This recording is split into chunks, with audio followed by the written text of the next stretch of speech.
قرآن مجید میں اللہ تعالیٰ کا فرمان ہے کہ جو لوگ استغفار کرتے ہیں ان پر میرا عذاب کبھی نازل نہیں ہوتا، اور جو لوگ کثرت سے استغفار کرتے ہیں وہ ہمیشہ بیماریوں، پریشانیوں اور مصیبتوں سے محفوظ رہتے ہیں۔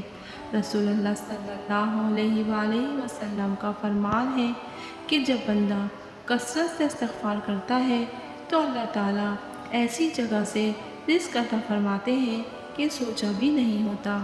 جنتی ہے وہ انسان جس کے نامہ اعمال میں کثرت سے استغفار لکھا ہوا مل گیا۔ اس لیے دوستو، اگر چاہتے ہو تو جنت ملے تو پھر کثرت سے استغفار کریں۔ گناہوں کی معافی چاہتے ہو تو کثرت سے استغفار کریں۔ غم سے نجات چاہتے ہو تو کثرت سے استغفار کریں۔ مشکلات سے نجات چاہتے ہو تو استغفار کریں۔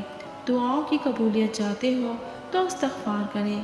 جنت کا داخلہ چاہتے ہو تو استغفار کریں۔ اللہ پاک سے دعا ہے کہ اللہ تعالیٰ ہمیں دنیا اور آخرت دونوں جہانوں کی کامیابیاں اور بھلائیاں عطا فرمائے۔ آمین۔